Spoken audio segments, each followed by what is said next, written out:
You're listening to an Airwave Media podcast.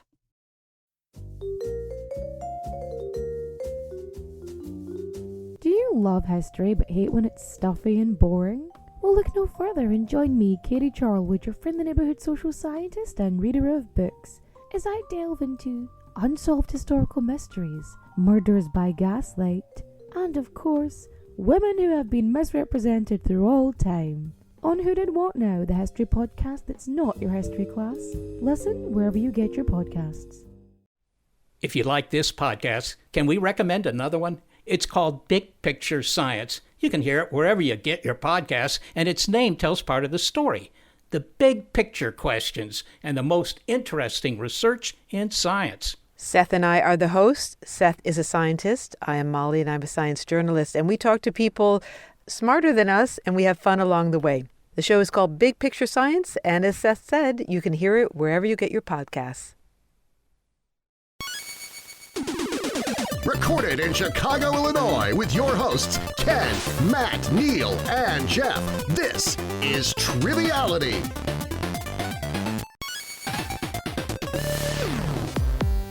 Hello and welcome to Triviality, the game where a lack of seriousness meets a little bit of knowledge. This is Ken. I'm in the studio with Jeff and Neal, and we got Matt online. What's going on?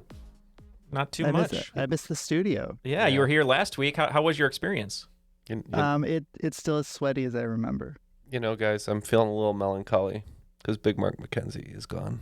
Big Mark McKenzie is gone. I don't know if anyone knows this, but we spent our day with Triviality with him from Patreon, and we created a song for him that I don't know if he'll either hate or he'll love. It's like one of those storytelling songs from the 60s. Yeah. I think our Lyft driver hated it more than anyone.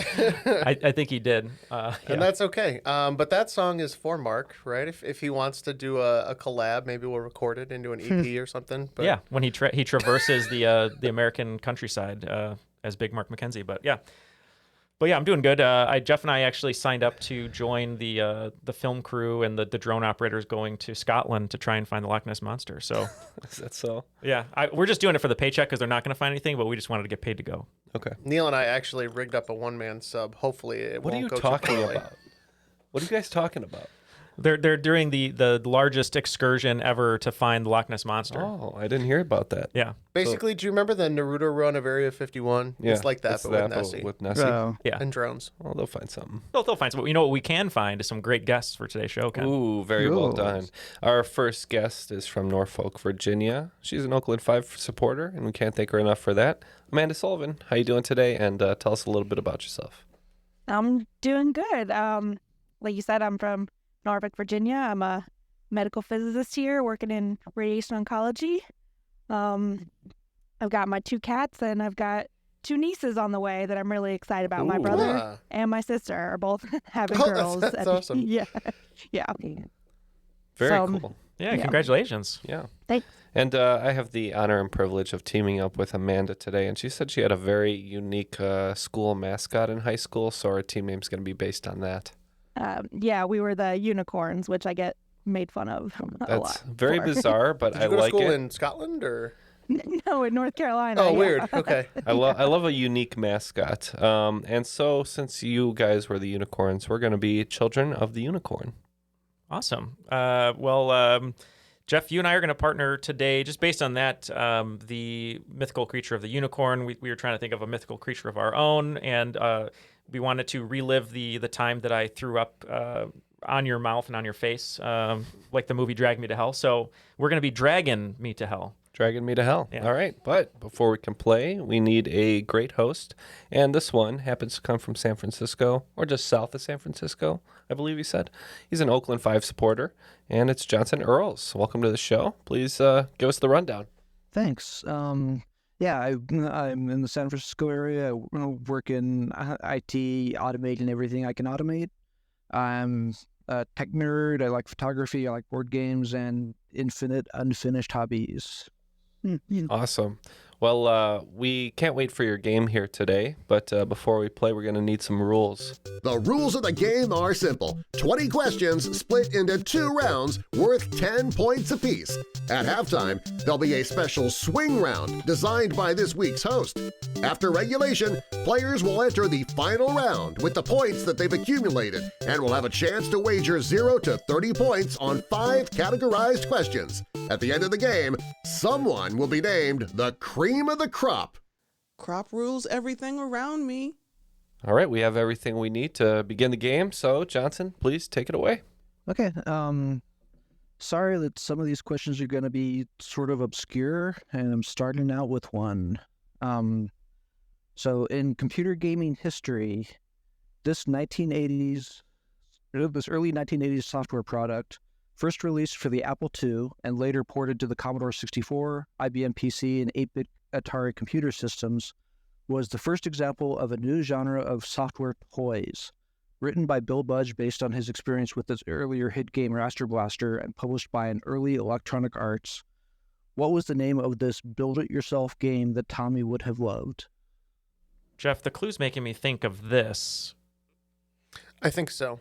Do you think that's enough of an answer to lock in? Absolutely, sir. Okay, so Johnson, we're going to lock in over here to let the other team talk. And I just want to say before we start recording, Johnson told us that he built the machines that built the Matrix, and for that we thank him. So thanks for building the Matrix, Johnson. Inadvertently. Yeah. All right, so we have a little clue here at the end, Amanda. Tommy would have loved. I'm not sure what that's referencing. Do you have any idea? No, the only thing that comes to mind is my go-to karaoke song is "Living on a Prayer," and there's a Tommy in that, but I don't know what how that would relate to this. I worked on the docks, I believe. Yeah. What about the game like Breakout? Is that one of the ones where you kind of have the paddle and the ball and you're breaking blocks? Is it called Breakout? I don't know. I've never heard of that. We can go with that if you'd like. Yeah, let's try that. Okay. So Jeff and I are both fans of an old rock group that's still around. Who is that, Neil? Who is that? The Who. And we think Tommy is in reference to Pinball Wizard, so we just said Pinball. Yeah, because I think it is on their album Tommy, right? Yeah. Yeah, so so Tommy was the Pinball Wizard. The other clue in there was Build It Yourself. This was the pinball construction set. It wasn't a pinball game, but it was a game that let you build pinball games. Oh, nice. And I think Dragging Me to Hell should definitely be taking points for that. Close enough. What's fun about that question is we have a really big version of Tommy here in the city that they're thinking it's going to go to Broadway. And Colleen's uncle was a professional photographer for a long time, and he has friends that... You were going to say he was a pinball wizard himself. he might have been, I don't know. But he's friends with a musician who's a guitarist who plays a lot of different musicals and things like that. Anyway... Colleen's uncle was in town recently. The friend who was the guitarist was on the Tommy show, but decided to take the day off to hang out and do some other gigs. And he got a phone call while he was hanging out with Colleen's uncle and said, the people over at Tommy said, I need to be there today and I have to cancel all my plans. And he's like, why? Because Pete Townshend's coming, so you have to be here and play. I'd say so. Yeah, so a lot of pressure. Okay, so question 2. Speaking of construction, what do high school teams build while competing in the FIRST competitions? The acronym FIRST means for Inspiration and Recognition of Science and Technology, and hopes to transform how students think about STEM education. All right, Jeff and I talked, and we had a few ideas here. We didn't think it was going to be the overflowing volcano, some of our favorite projects we've done in school, but we have an answer, so we're going to lock in. Do you have any initial thoughts here, Amanda? My first thought was like, bridges. Aren't like balsa wood bridges a thing people build in high school? Yeah. Did you have any thoughts? Yeah, I like your answer, but my only thought was like maybe robots or like a Rube Goldberg machine. But I like bridges actually. Okay. Yeah, we can lock in with that. No, just bridges as an answer. Okay, just okay. spanning water. Nash path to bridges. path. That's the one. I think Chadwick Boseman was really good with STEM because he built 21 bridges. I believe that was a film about it. 21 bridges, wow. But Jeff, we had a conversation. We were trying to talk about volcano as a joke, but what do you think it might be? Well, you wrote it down, Neil, and I think it's a good one. We're going to go robots. I hate it. I love that you hate it. Yeah, so the constructions that come out of these competitions probably won't transform, but they are robots. Oh, transform. That's good. Yeah, sorry, I made the clues a little bit too subtle. No, that's nice to now we know we really have to pay attention to all the details here, which is great. So it's good. Question 3. Speaking of robots, from which 1969 musical movie did Pixar's Wall-E learn that it only takes a moment to fall in love while holding hands at a meet and greet? We can lock in over here. I've only seen Wall-E once, and it was a long time ago, so I don't remember. I'm going to catch a lot of heat for this, but I'm not a big Pixar fan generally. Oh, I love Pixar, but I'm not a big Wall-E fan. I think you're not a fan of lamps, and since the mascot is a I hate lamp. the lamp. I just hate the lamp. It's weird. You and Brick Tamlin are And the complete opposite. and the old chess guy, Oh yeah, just die already, chess man. Yeah, I understand. 1969. Could that be like West Side Story? Maybe. Oh yeah, that would make sense. Yeah. Maybe there's like a little music cue in the Wall-E movie. Yeah. Remember, when you're jetting through space, you're a jet all the way. Yeah, right. All right, let's say... sounds good. Yeah. That sounds all right. West Side Story. All right, so West Side Story was 1961, but that was a really good guess. I'm just going to tell a Neal story here to answer this one because it is fitting. My senior year, we did a musical. I had knee surgery on Martin Luther King Day in 2003. I had to learn all the choreography and crutches for this show. And during the show at intermission, one of the actresses asked me to grab a curling iron, but someone left it plugged in, and I burnt all the skin off my right hand. So I had to sing this song in a lovey-dovey sort of way while my hand was burning to hell. You were degloved. While I was degloved, and my hand was oozing with Neosporin. And the musical is Hello, Dolly, sung by Cornelius. Yep, Wall-E learned how to hold hands from the It Only Takes a Moment song in Hello, Dolly. Yeah, I mean, if you watch the movie a lot, you'll see that you have video footage of it and stuff. Yeah. And the guy who sang it in the original movie, Michael Crawford, would go on to be one of the most famous versions of Phantom of the Opera. And I think his version... Not Gerard Butler. And I actually think his version of this song in the original movie isn't very good, but he ended up being okay, I'm sure, with however many royalties he got from being the Phantom. So I'm sure he's doing fine. Yeah. Okay, question 4. Speaking of Dolly, Dolly was the first mammal cloned from an adult non-stem cell. It's been 27 years since she was born, but who's counting? All I want to know is, what type of animal was Dolly? Neal, we can lock in. Oh, great. I can remember seeing this on the cover of Time. That's your bathroom magazine. It's a nice Time magazine next to the toilet. Was Dolly the livestock of the year? No. It's funny you should say that. But no, I remember when this happened in 1996. I didn't understand it at the time, like I do now. But you had the centerfold edition of this Time magazine? Amanda, do you have an idea? Yeah, I'm pretty sure it's a sheep. I remember when this happened too, yeah. Yep, I agree with you. Yeah, we also said Dolly the sheep. The often given advice is to try counting sheep, so Dolly was a sheep. Always the subject of rumors in Sheeple magazine too. That's right. They're just like us, those sheep. And Johnson, now we're getting onto your clues here. They're really good clues, so I'm glad you put those in there for us. Okay, question 5. Speaking of sheep, what is the name of the traditional Scottish hat consisting of a flat woolen bonnet stretched into its traditional circular shape, then felted and topped with a woolen ball? If U.S. Senator Duckworth were Scottish, she might wear one also. All right, these guys are locked in. You were nodding your head like you knew what it might be. What were you thinking, Amanda? I think I like to do crossword puzzles a lot, and this is an answer a lot of the times. TAM, T-A-M, and that also fits with Tammy Duckworth is the senator. All right. Yep, that's all I wanted to check with you. It sounds like you know what you're talking about, so let's go with it. I went way more complicated. I guessed it was a Tamerlane. I have no idea where I thought that was a thing, but... Tamerlane is close. It is a tam-o'-shanter, which is also known as a tam or a tammy. Tam-o'-shanter. That's right. I didn't know that was short for anything. That was the word I was looking for. Tam-o'-shanter, my favorite Irish vaudevillian. Are we giving them points or no? Hell no. No, that's okay. No points. We didn't earn it. Well, it's 4-2, so. Yes, you were a pronunciation, I suppose, away from a perfect start to the game. Jeff and Neal with 40 points so far. Ken and Amanda, Children of the Unicorn, getting the last two right, having 20 points as we head into the second half of this round. Question 6. This is a long question, so I apologize. Speaking of Tammys, this Tammy was a television evangelist who co-founded the PTL Club with her first husband, Jim, later disagreed with other televangelists over her advocacy for LGBT people, but was perhaps most famous for the amount of makeup she wore. In recent years, there have been 3 musicals about her life, including one which played off-Broadway, one produced in the West End, and a movie that came out in late 2021. Give me her full name, including her middle name, which was always part of her name when people referred to her.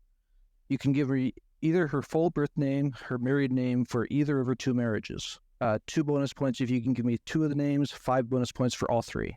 Neal and I can go ahead and lock in. Funny enough, I was reading an article about some of her fraud cases the other day. All right, so I did see the movie The Eyes of Tammy Faye. I really can't recall any of her last names, though. Me neither. I was going to say the same thing. I knew Tammy Faye as soon as he started talking, but I want to say one of her last names starts with a B, but I'm not going to get any more than that. All right, let's go with, since we have our own Lucky Johnson today giving us the questions. Let's go with Tammy Faye Johnson. So I think I know one of them, and I think, Neal, you know the other. I'm positive about Tammy Faye Baker, and I'm pretty sure it's Baker with 2 Ks, weirdly. I think you're right. And what was the other one you thought it was? So I think her other name, I'm not sure if it's her maiden name or not, is Messner, and I think Tammy is a nickname for Tamara, so I'm not sure what that does for the points, but that's what we locked in with. Okay, well, I actually hadn't heard about Tamara, so I've got the names as Tammy. So she was born Tammy Faye LaValle. She was Tammy Faye Baker when she was married to Jim Baker on the PTL Club, and from her second marriage on, she was Tammy Faye Messner. All right, so you guys get 12 points and none for us, unfortunately. Okay, question 7. Speaking of famous fays, it was a clash of the fae when the king and queen of the fairies fell into a disagreement in Shakespeare's summer play. What were the names of this king and queen? 5 points each. Johnson, were you at the high school that I performed these plays for? Because I was in this one too, so we're going to look in. These are like right in Neal's wheelhouse. in your wheelhouses. Yeah, I mean, I played the King of the Fairies, so this is just for me. And what was his name? Well played. All right. I think the queen is Mab, right? Queen Mab? That I don't know, but I have a feeling the king is Oberon. Okay. Maybe. Unless I'm thinking Game of Thrones. But we're going to go with Oberon and Mab. Yeah. Okay. Yep. Just because I think I've told this before, but the actress playing the queen purposely ate White Castle with a ton of extra onions for our stage kiss to surprise me, and it definitely tasted that way. But I locked in with Oberon because I played Oberon and Jeff. King of the Fairies. King of the Fairies. Titania, right? Yeah. Mm-hmm. Yep. So, yeah, that argument that became a Clash of the Fae, not a Clash of the Titans, was between Titania and Oberon. Okay, question 8. Speaking of Titania and Oberon, which of the planets owes a sideways tip of the hat to Shakespeare for the names of many of its moons, including Titania and Oberon? Okay, Jeff is feverishly writing on the paper. I know nothing of moons except Warren, so we're going to lock in. Okay, so we know Saturn has Titan, at least, so I don't think it's Saturn. So I would say Neptune? That's what I was thinking, and also the sideways tip of the hat, because I never remember if it's Neptune or Uranus that has the tilted little on ring its side, kind of. Or yeah. All right. Well, let's go with our gut and say Neptune, shall we? Sounds good. We had originally written down Neptune, but I think the one that's sideways is Uranus. So I'm going to feel really bad if we're wrong. So we said Uranus. I'm so sad that people are saying Uranus correctly these days, you know. I know. We used to live in a better time. You mean Uranus? I wasn't going to go that far. The planet that is tipped sideways and has many moons named after Shakespeare characters is Uranus. We're just on these 50-50 coin flips. Yeah. It's not coming out our way, but I was checked out for that For any question. of you who haven't looked up a photo of Io, that is my favorite moon by far. It's super cool.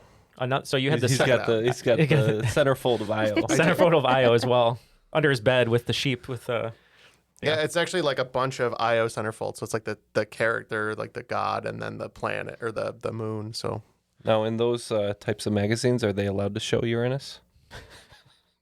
Or is it a little? I think you can, as long as it's behind a cover in the store. I see. You can't just display it, Gotcha. regularly, like Europe. It's gently pixelated. It's gently pixelated Uranus. Yeah.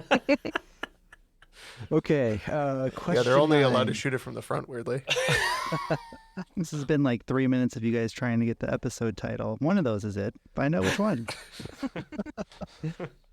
Okay, question 9. Speaking of Uranus, Uranus fathered the Titans with his wife Gaia, who was also his mother. 2 of the Titans, Cronus and Rhea, then gave birth to 6 children, including the first 5 Olympians. Because of a prophecy about being killed by his offspring, Cronus swallowed the first 5 of his children before being defeated by the 6th and compelled to disgorge the others, who then together killed him. These third-generation gods consisted of 3 brothers who ruled the sky, the sea, and the underworld, and 3 sisters who blessed the harvest, the hearth, and the family. For 10 points, name 4 of these brother and sister gods. For 5 bonus points, name all 6. So Neal was really quick to write these down, and I'm very grateful he did. I think we've got 4 of them that we're going to lock in with, and then we've got 2 that we'll try for the bonus points. Okay. All right, so looks like we're looking for the Greek names here as opposed to the Roman names. And I think we had a good read on it. So Amanda, why don't you run through those really quick? So for the gods, it would be Zeus, Hades, and Poseidon for the sky, the underworld, and the sea. And then the daughters or the sisters would be Hera, Hestia, and Demeter, I believe. Okay. I like it. Yep, we locked in with the 4 that we knew right off the bat. So we said Zeus, Poseidon, Hades, and Hera. And then our guesses for the bonuses are Apollo and Demeter. Well, Amanda got them all. So awesome. I don't know which ones were which. I realized I should have actually written that down when I researched this. Well, I know that when I play the game Hades, I'm always hoping that Demeter shows up because I like her power-ups. I believe he's also Hades' mother-in-law, technically. They're all, you know, Look, his father was his sister and his son was his brother. I don't even try to figure out those relationships there.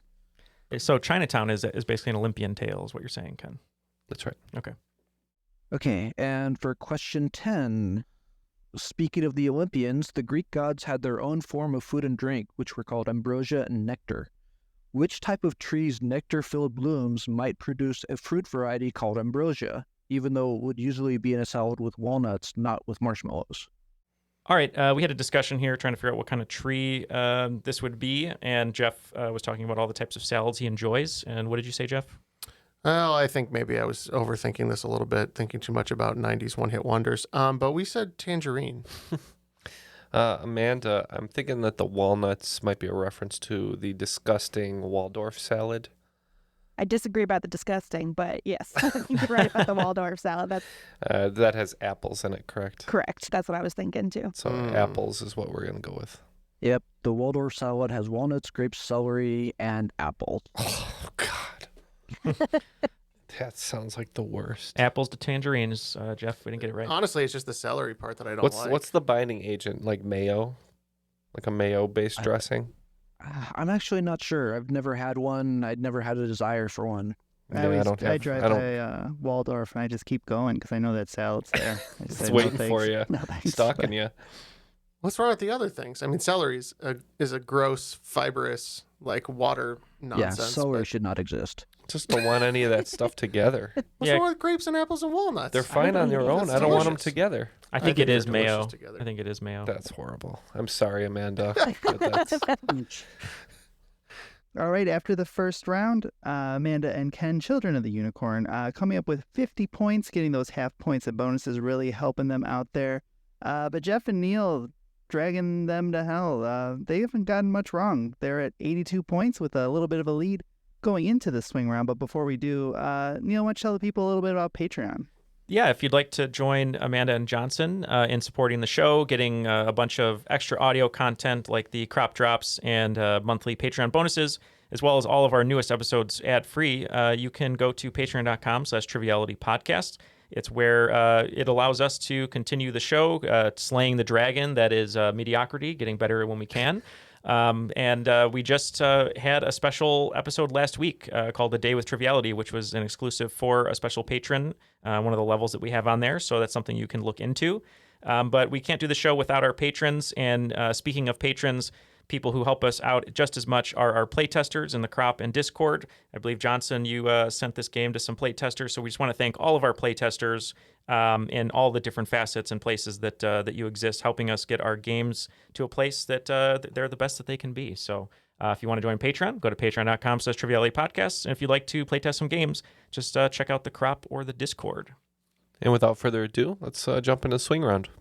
Speaking of Apple records, in the immortal words of Alan Sherman, my daughter needs a new phonograph. She wore out all the needles. Besides, I broke the old one in half. I hate the Beatles. I have a list of 20 of the 20 Beatles songs that reached number 1 on the U.S. Billboard Hot 100 chart. Name up to 10 Beatles songs. Each one that's on the list earns 5 points, and there's 10 bonus points if all 10 songs that you name are on the list. Awesome. Nice quick swing round here. We will take a quick break and come up with these Beatles songs. You can spend less time staying in the know about all things gaming and get more time to actually play the games you love with the IGN Daily Update podcast. All you need is a few minutes to hear the latest from IGN on the world of video games, movies, and television with news, previews, and reviews. You'll hear everything from Comic-Con coverage to the huge Diablo 4 launch. So listen and subscribe to the IGN Daily Update wherever you get your podcasts. That's the IGN Daily Update, wherever you get your podcasts.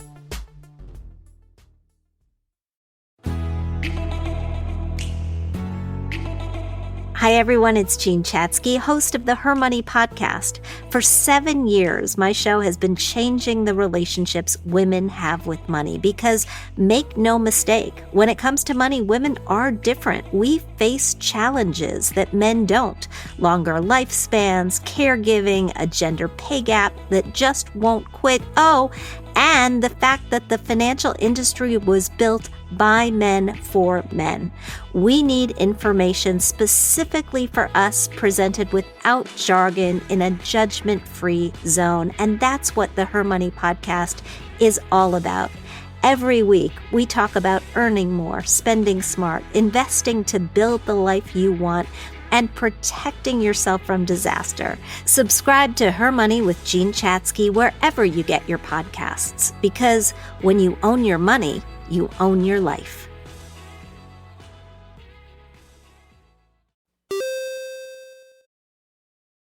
And we are back with our answers. We have 10 Beatles songs at least, so let's get right into it. And before we go back to Johnson, Ken, would you say this is your favorite swing round of all time? It's my favorite swing round of all time. Just love the Beatles. So basically what we had to do was write 10 Beatles songs that made it to number 1 out of the 20 that did.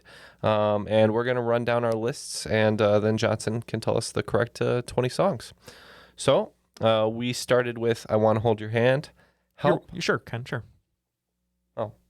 Help, Twist and Shout, Hey Jude, Love Me Do, Yesterday, Eleanor Rigby, Come Together, Lucy in the Sky with Diamonds, and Let It Be. Okay, so the first 5 we selected out of our list was Hold Your Hand, Can't Buy Me Love, She Loves You, Hey Jude, Penny Lane. And then for the other half, we selected Come Together, Hard Day's Night, Lady Madonna, Help, and 8 Days a Week. So, the 20 number 1 hits that the Beatles had were A Hard Day's Night, All You Need Is Love, Can't Buy Me Love, Come Together, 8 Days a Week, Get Back, Hello Goodbye, Help, Hey Jude, I Feel Fine, I Want to Hold Your Hand, Let It Be, Love Me Do, Paperback Writer, Penny Lane, She Loves You, The Long and Winding Road with a subtitle of For You Blue, Ticket to Ride, We Can Work It Out, and Yesterday. They had a couple songs, a couple good ones in there. All right, so we can tell that one of these teams had the Beatles' Ones album that was sold on TV repeatedly all throughout the 2000s. Neal and Jeff picking up 45 points there, bringing their total to a whopping 127, which is one of the highest Nice job, guys. first round swing round scores we've seen, I imagine. But Amanda and Ken picking up 35, bringing them to 85 points, and we know we have a whole second round, so it's anybody's game, as I say every week. Now, Ken, this is a bit of a personal dilemma for you here, what I'm going to bring up. So I saw on social media that apparently Drake, who you also love, has a tattoo on his arm of him passing the Beatles on Abbey Road, like giving the peace sign because he passed the number 20 number 1 hits. How do you feel about Drake dissing the Beatles. Would you be a Beatles fan knowing that Drake now is dissing the Beatles? I'd go with the Beatles over Drake, though. Well, I don't know. Abusers on both sides. It's true. Can't wait for 30 years when there's a trivia show that says, name the 20 Drake number one. Yeah, right. Hopefully we'll be here in 20 years. We'll invite you back, Johnson. You're going to have to give us the top 20 Drake songs in 20 years. I want to be here in 20 years, but I don't know if I want to be here in 20 years. Right. So, question 1. Speaking of the beetles, which beetle is often a colorful and helpful visitor to gardens, preying on aphids and other plant-destroying bugs? Mrs. Johnson might have enjoyed seeing them among the rose garden. Okay, so they're locked in. Jeff, is a ladybug considered a beetle? I'm pretty sure they are. And the Mrs. Johnson I'm thinking of is probably Lady Bird Johnson, seeing as how the rose garden is at the White House. And she was part bird? Yes, she was. She was basically the WNBA equivalent of Larry Legend. But yeah, I think the correct answer is Ladybug. Okay. So let's go with it. Would you agree with that assessment, Amanda? Yeah, that's what I was thinking too, because of I Ladybird. remember an old Eric Carle book where a ladybug was eating aphids and never forgot it. So we're going to say ladybug. Yep. President Johnson's wife might have enjoyed finding ladybird beetles among the White House rose garden. They're also called ladybugs, lady beetles, ladybirds, or coccinellidae for the sciencey types. Okay, question 2. Speaking of ladybugs and aphids, what liquid secreted by aphids and farmed by ants shares its name with a round, sweet-sounding melon? If you forget about this, your spouse will remind you. Neal, we can lock in. You do love the secretions of aphids. You do love them? Is that what you're saying? Yeah. Do you think it would be honeydew? That's what I was thinking, like a honeydew list.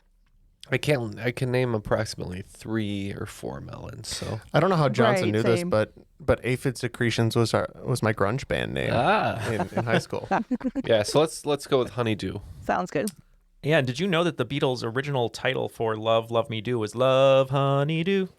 Go ahead, Jeff. John Lennon really loved honeydew. He did. He just loved it. I don't know why you passed it off to me after you said the answer, but we said honeydew. Yep, if you're an ant and shopping is on your honeydew list, you might bring back some honeydew. So, okay, question 3. Speaking of melons, many melons, including watermelons, come in seeded and seedless varieties. The same is true of grapes. What is the name of the most common type of seedless grapes grown in America? They would also probably be enjoyed by the queens in Oman and Brunei. Yeah, Neal, I'm tapping out on this. We can lock in with our best guess, which we still think is incorrect. Okay. All right, so this team doesn't have the grapes for this question. They're sour for sure. All right, Amanda, they're out. Do you have any idea on this one? The only one I can think of that's not like a wine grape is Concord grapes, but I don't know what that would have to do with Oman or Brunei. Yeah, I was thinking maybe the word sultan or sultaness or something like that could be in it. Right, I don't know what their queens are called, so... Should we say sultan? We think that this is pivotal to knowing the answer. Yeah. Sure, sultan sounds or good to me. sultan. Yeah, sultan. Okay. Should have tried to reason this one out, Neal. I think we missed it, but we said Concord. Okay, well, the queens of the sultans in Oman and Brunei might enjoy some refreshing sultanas, which are also known as Thompson seedless. I wonder where the Thompson comes from. Just some random guy whose name... It's the person who developed it. Oh, okay. I don't want seeds in these grapes. I'm going to change it. I'm going to alter nature. It's like that. It was like his one thing. Like everyone's like, oh, you want to be an astronaut. No, I want to go to the NBA. I want to take seeds out of grapes. But he got the seeds out of the grapes. You got to give him credit. His mom's like at someone's funeral. It's like, did you know my little boy Thompson? He got rid of the seeds in the grapes. You can thank him for that. Okay, question 4. Speaking of sultanas and sultans, the Sultans of Swing was written by the lead singer and guitarist of the band originally known as Cafe Racers, who performed the song in local pubs, but changed their name before recording the demo tape of Sultans of Swing. By what perilous new name did the band record the Sultans of Swing and continue recording and performing until disbanding in 1995? Jeff's locked in. Yeah, we're locked in. And I do think I know this one. Did you have any idea? You said music wasn't your forte. It's definitely not. I'm assuming it's something to do with perilous danger or something, but I don't know much more than that. All right, well, today we're getting questions for nothing and answers for free. So we're going to say Dire Straits. Yeah, Neal's moving those refrigerators. We also said Dire Straits. Yep, it is Dire Straits. They did not find themselves in any perilous situations after renaming themselves. Okay, question 5. Speaking of the cafe racers, this is the obligatory sports question, but it's really a vocabulary question. What is the name of an arena that sounds like it was designed for Jurassic Park's speedsters, but is actually for bicycle racing? We can lock in. All I got is the Jurassic Park speedsters. Are those the Raptors? I'm not sure. I know like a cycling arena. I think it's something drome. Oh, Cyclodrome or something like that, or I don't remember. It sounds different from what it is though. I know like what a you're pretty talking intense about. name. Yeah. It's not Videodrome, right? Long live the flesh. Yeah. The new flesh. The new flesh. Not the old flesh. Good job on picking that up, Jeff. I'm proud of you. I don't think you've ever even seen the movie, but I'm proud of you. You're welcome. Is a hippodrome a thing? But I don't think that's an arena. I think that's something else. That would be hippo is horse. Oh, right. Is the root, but I'm not totally opposed to that as an answer, because bikes are like metal horses, kind of. So let's say hippodrome. I think that's fine. Assuming that it was in Jurassic Park, we said Velocidrome? We don't know. Well, that's close. Velociraptors would not be so welcome in a velodrome. Velodrome. Close. And Amanda was right. A hippodrome is like an arena for performances, and there's one in London as well now, but it's, was used for performances. Yeah. All right, after 5 questions, looks like Amanda and Ken, Children of the Unicorn, adding 30 points, bringing their total to 115. Jeff and Neal, Dragging Me to Hell, also adding 30 points, bringing their score to 157. Okay, question 6. This is the other obligatory sports question, but it's really a geography question. The UCI World Tour is a set of 38 bicycle races, including 18 multi-stage races, such as the most famous, the Tour de France. Which federation is the only country on the Arabian Peninsula to host one of those multi-stage races? Did you have any ideas on this one, Amanda? No, right I off was the bat? trying to think of which country might be referred to as a federation, but I couldn't come up with any. Well, I would say you could consider the United Arab Emirates a federation. That of makes Emirates, sense. Yeah. Of Arab Emirates, perhaps. Does that sound right, Jeff? I don't know if you would have a federation of Emirates. Well, I don't know, but let's say that. That sounds good. I think Emirates are the federation part. So we said the UAE. So yes. And yes, the UAE is a federation of Emirates. The Emirates are the states. So, question 7. Speaking of the Arabian Peninsula, the Arabian Nights is the most common English name given to a collection of folktales from the Middle East, Northern Africa, and Southern Asia. Like the Canterbury Tales, the story of the Arabian Nights has a central device that allows the different tales to be told. In this case, a king who kills all of his wives, and the one wife who preserves her own life by telling the king a number of stories but not finishing them until he agrees to postpone her execution again and again. What is the lesser-used English title for this collection of stories, which is the translation of its actual Arabic name, and indicates how many stories were told? 5 bonus points if you could also give the name of the storytelling wife. All right, Jeff wrote down what he believes is the name of the wife, and we think we know the English translation, and we're just going to go with it. Okay, I have a jumping off point here, but I wanted to hear your thoughts before I pollute your mind with my garbage. I want to say something about like either 1,000 or 1,001 stories or nights or something, but I don't remember. And I'm sure if I heard the wife's name, I'd recognize it, but I can't pull it right now. What do you have? So I did write 1,001 nights, and I don't think we would both be wrong about that extra one That was Right. kind of my thing. But since it's both in our head, I think 1001 Nights will be our answer. And I think that the wife might be Scheherazade. Okay, I was thinking that, but yeah, that sounds good to me. Yeah, and so for us, of course, unsurprisingly, in the Magic the Gathering set Arabian Nights, there's a card called Scheherazade, which basically postpones and makes a mini game in the style of this story, which is how I first found out about it. And we agree. We said the 1001 Nights. Yep, the stories are recited to the king over 1001 nights, which leads to the official title of The 1000 Nights and One. Either one is acceptable. For the tales told by Scheherazade. So full 15 points for both. We've been a podcast for longer than 1001 Nights. That's true. Keeping Jeff alive. It's true. I If I was stop gonna doing this execute- podcast, I'm I gonna die. execute him. Yeah, so please keep listening and supporting Patreon. Otherwise, Jeff will be executed. If our patrons drop too low, I just fade off the Quite face a of the plug earth. for the show. And Matt gets to choose it too, it sounds very ominous. I look forward to it. Okay, question 8. Speaking of knights, the Knight Rider, Michael Knight, was a former police detective who was given his new name and new face to become a crusader to champion the cause of the innocent, driving around Southern California and the American Southwest in the intelligent self-controlling car KITT, K-I-T-T. What numeric name did the acronym KITT stand for? For 5 bonus points, what did CAR, K-A-R-R, the name of KITT's predecessor and now wandering adversary, stand for? All right, we think we know the main question, the car that supported the buttocks of Hasselhoff. So we're going to lock in with that and take a guess on the bonus. All right, Amanda, I really don't have any idea on this one. I don't know how to make it a numeric Right. name. I was thinking like the T's could be 22 or something like that, or 23 or 33. It could be a lot of things. I don't know. Yeah. I don't know it either. Killer Instinct 33. Michael Knight Sounds good, yeah. Rider. And I have no idea for car, K-A-R-R.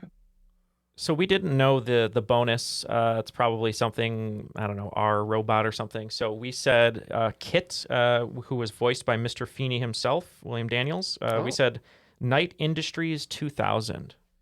Yep. It was Knight Industries 2000 in the original series, or Knight Industries 3000 when they rebooted it in the sometime in this century. And his adversary was the Knight Automated Roving Robot. All right. Oh, man, I almost could have guessed that. Okay, question 9.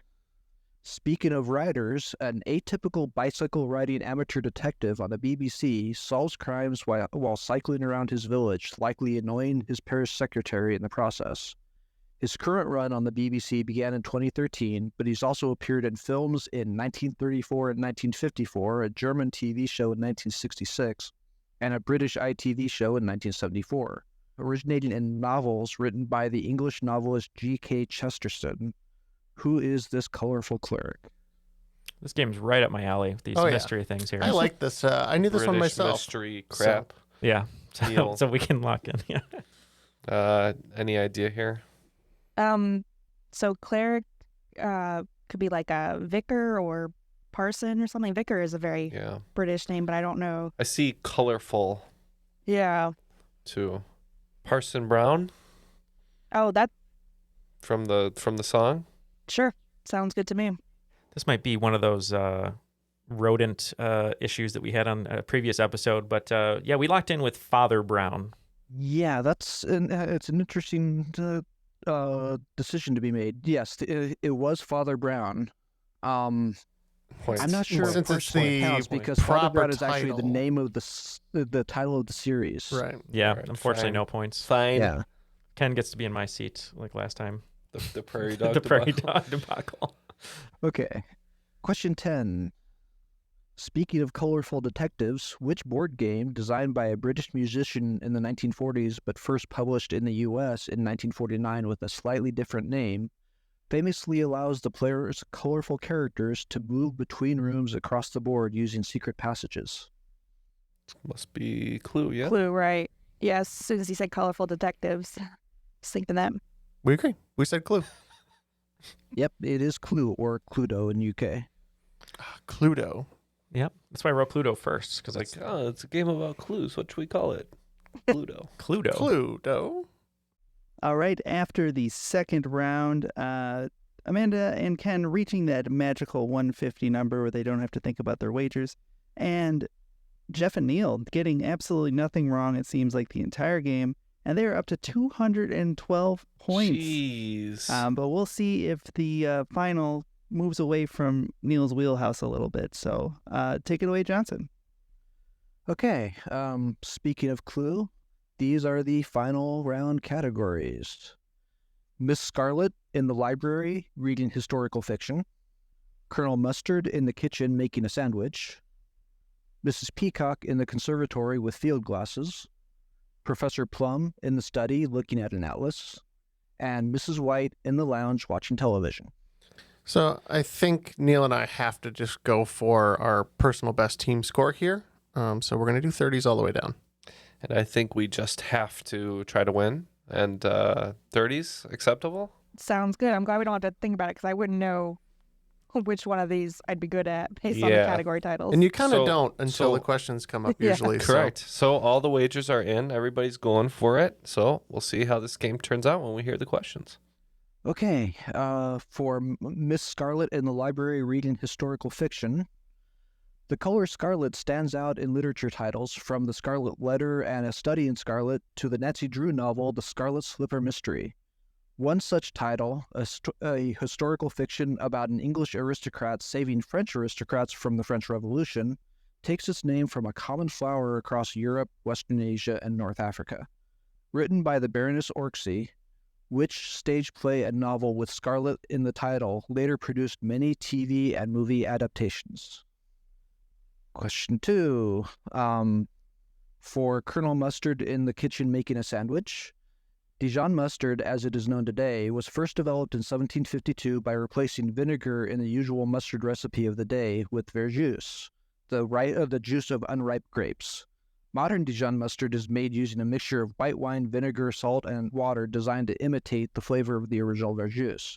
However, the primary ingredient, ground brown mustard seeds, has never changed. Which country, once a European colony, grows 80% of the mustard seeds used in modern Dijon mustard production? Question 3. Miss Peacock in the conservatory with field glasses. The peacock is well known for the male's extravagant plumage. In the case of 2 of the 3 species of peafowl, this is especially true in the long covert feathers that cover the actual tail feathers and often drag along the ground behind the bird. The 3 species of peafowl originate from different areas of the globe. 2 come from different geographical subregions of Asia, and 1 from a river basin in Africa. Give 2 of those 3 areas from where the 3 species of these beautiful birds originate. The names of countries in those areas would also be acceptable. Question 4. Professor Plum in the study looking at an atlas. Very few flags have historically included the color purple due to the high expense of the purple dye before modern synthetic dyes.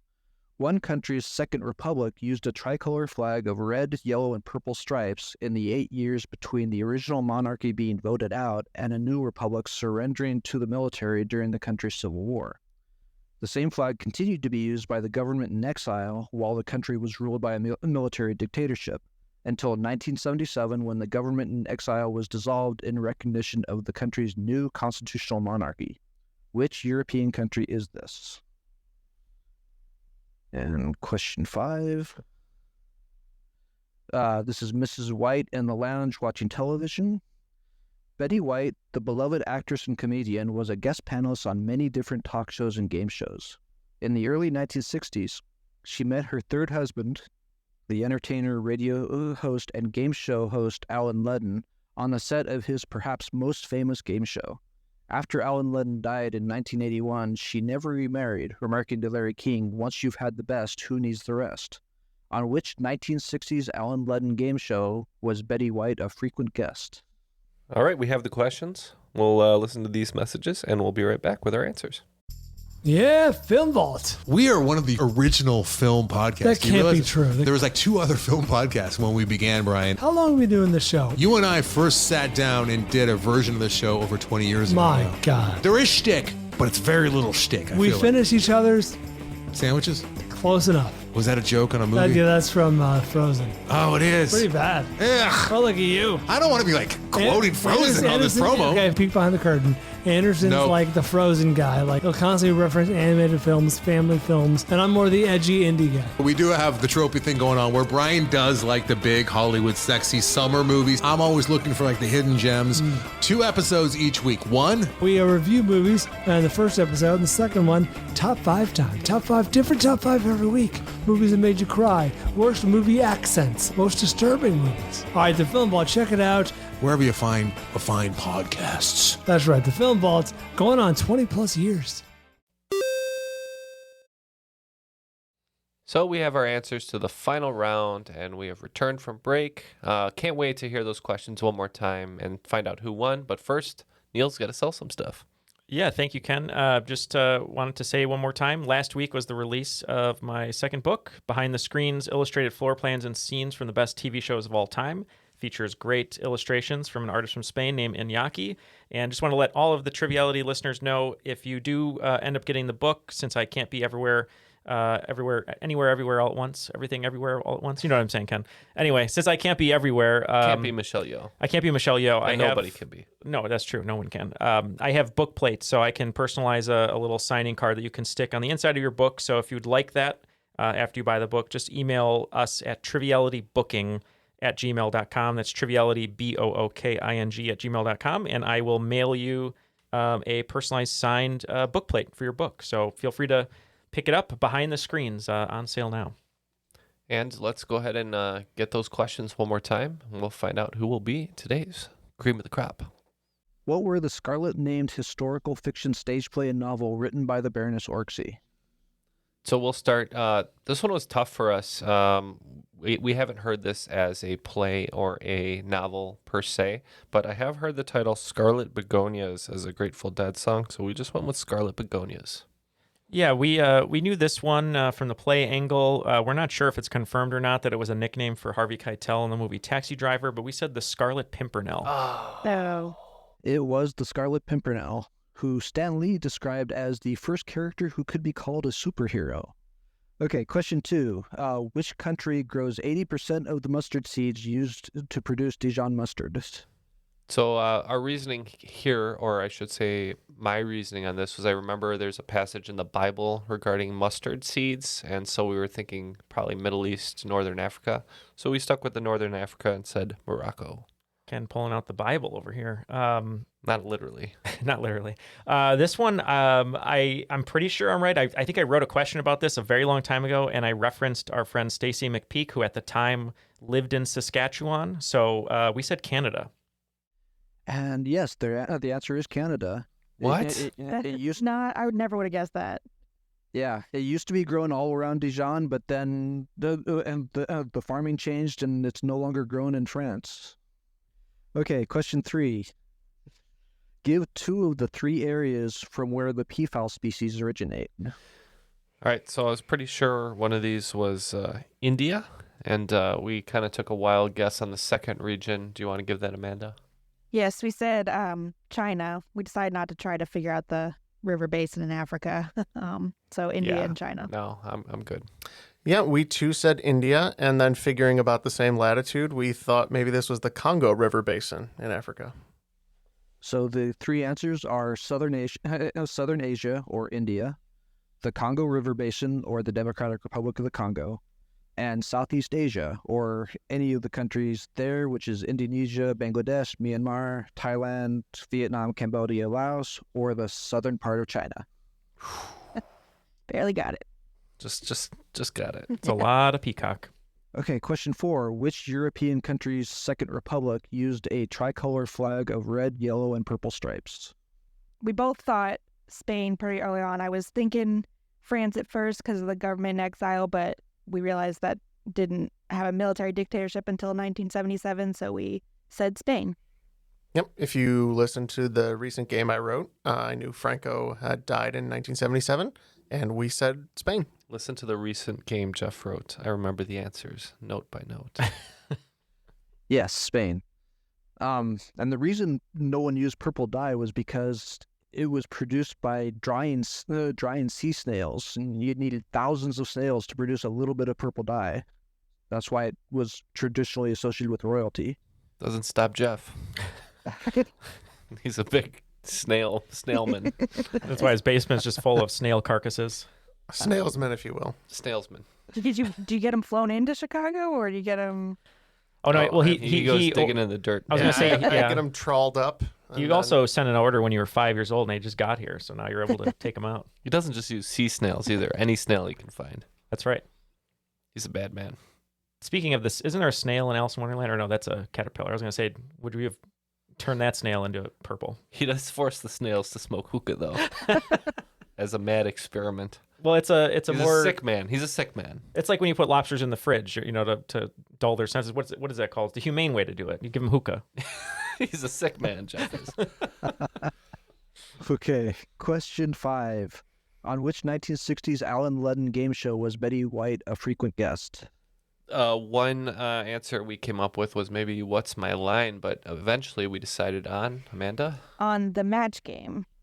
Yeah, I think Neal unlocked the secret word here. What'd you say, Neal? The password is password. Yep, password. She was on there a lot for some reason. All right, after the final, a valiant effort from the Children of the Unicorn, losing just 30 points there, coming up with 120 points. But today's victors could not be stopped by anything. They have dragged us all to hell. They had 150 points, ending up with a whopping 362 points. Today, Jeff and Neal are the cream of the crop. Sorry about that. I'm living in a nightmare. Matt said he had the cream. Matt said he had his fill of heaven, so we dragged you back to hell. Yeah, what a great game, Johnson. The questions just happened to line up in our wheelhouse a little bit here, but they were great clues, and yeah, I don't know. We felt pretty good during this game. I was hoping we could at least get 365 just to be like a question a day for a year, but I guess we didn't get to that. So maybe that's another goal for a different time, Jeff. But Neal loves to taunt his opponents by asking to win more. But that was a great game, Johnson. Thank you for putting those questions together. Great clues and a nice stream of conscious there from question to question with the different clues. Thanks. It was a lot of fun. Yeah, Amanda, great game today. Sorry we couldn't come away with the W. Mostly my fault, I'm sure. But why don't you give us your final shout-outs, and we'll say goodbye. I guess I'll just shout out to my brother and sister. I'm not sure if they listen to this, but I'll get them to listen to this episode at least. And my little niece is on the way. I had a lot of fun. I was nervous coming on here, but it was a lot of fun, even though we didn't win. I'm just glad we didn't end up with 0. That's always the goal. it was a pleasure. We didn't do too bad. We got about 50% of things, all things considered. But these guys just were too good. Yeah. And Johnson, anyone you'd like to shout out before we let you go today? Yeah, I wanted to thank the group of friends we call the Doodlers for the initial place testing of all these questions. A lot of them changed based on that. And then all the playtesters on Discord, and especially Trip Christian and Ian Schultze for the practice game so that I could get through the questions mostly without tripping over my own tongue. All right, awesome. Well, thank you so much. Yeah, thanks for this great game today. We appreciate you being on the show. And we also need to thank, before we go, Airwave Media. They can be found at airwavemedia.com with other great shows like The Art of Crime or The Labors of Hercule. You like that one? I do like that one. I do like The Art of Crime because it does chronicle Jeff with the snails and turning them into purple. I thought for sure you said The Art of Crying. Crime. Okay. And another one Neal probably likes is Movie Therapy. Oh, yes, I do. I find the movie theater to be the therapy couch. Well, that'll do it for today. Once again, I want to thank our guests, Amanda and Johnson. And for Matt, Jeff, Neal, and myself, that was Triviality.